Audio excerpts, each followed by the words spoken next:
The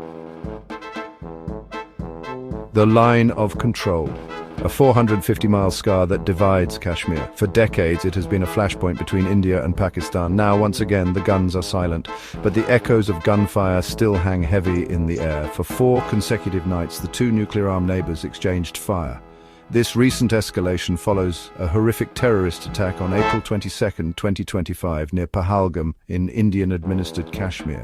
26 innocent lives were lost. Tensions are soaring. The specter of a wider conflict looms large. The international community watches with bated breath. The stakes could not be higher. The Kashmir dispute is not just a regional problem, it is a global concern. The possibility of a nuclear exchange exists. It is a terrifying thought. The world must urge both sides to exercise restraint. Dialogue is the only path to peace. To understand the present, we must delve into the past. The Kashmir conflict is a tangled web of history, religion, and politics. It harks back to 1947. The British Raj crumbled. India and Pakistan emerged as independent nations. Kashmir, with its Muslim-majority population, became a point of contention. Both countries claimed the region. 2 wars followed. In 1947 and 1965, India and Pakistan clashed over Kashmir. A fragile ceasefire line, the line of control, was established. It divided Kashmir, but it did not resolve the dispute. In 1999, another conflict erupted in Kargil. The 2 countries came perilously close to all-out war. The conflict has claimed tens of thousands of lives. Civilians have borne the brunt of the violence. A climate of fear and mistrust pervades the region. The dream of a peaceful and prosperous Kashmir remains elusive. Pahalgam, a picturesque town in the Himalayas, is a popular tourist destination. But on April 22, 2025, it became a scene of carnage. A group of heavily armed militants attacked a convoy of buses. They targeted Hindu pilgrims. The attackers separated men by name. They shot them at close range. It was a massacre. 26 people were killed, scores were injured. The attack sent shockwaves through India. It was the deadliest attack on civilians in Kashmir in 25 years. The government vowed to avenge the killings. India blamed Pakistan for the attack. It accused Islamabad of harboring and supporting terrorist groups. India's response to the Pahalgam attack was swift and severe. It launched a massive security crackdown in Indian-administered Kashmir. Thousands of troops were deployed. Hundreds of people were detained. Homes were searched. New Delhi also took diplomatic and economic measures. It downgraded diplomatic ties with Pakistan. It suspended the Indus Waters Treaty, a vital water-sharing agreement. India's actions were met with condemnation from Pakistan. Islamabad denied any involvement in the Pahalgam attack. It accused India of using the incident to demonize Pakistan and deflect attention from its own human rights abuses in Kashmir. Section 5. Pakistan pushes back denial and defiance. Pakistan condemned the Pahalgam attack, but it rejected India's accusations. Islamabad insisted it had no hand in the violence.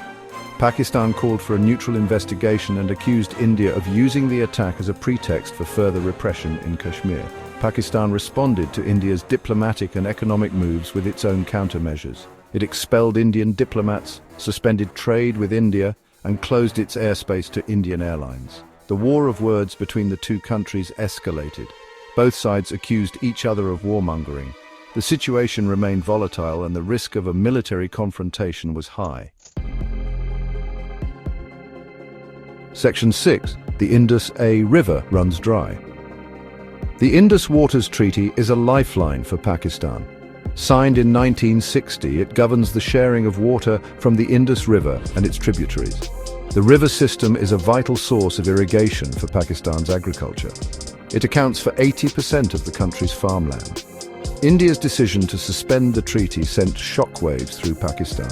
Farmers feared for their livelihoods. The government warned of an impending water crisis. Pakistan accused India of water terrorism. It warned that any attempt to divert the flow of the Indus would be considered an act of war. The suspension of the treaty added another layer of complexity to the already fraught relationship between the 2 countries.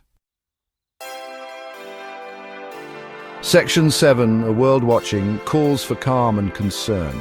The international community watched the escalating tensions between India and Pakistan with growing alarm. The United Nations called for restraint and dialogue. China, a close ally of Pakistan, echoed those sentiments. The United States urged both sides to find a peaceful resolution. The European Union expressed concern over the humanitarian impact of the crisis. The world held its breath. The spectre of a nuclear conflict between India and Pakistan was a chilling possibility. The international community urged both sides to step back from the brink. Diplomacy, not war, was the only solution.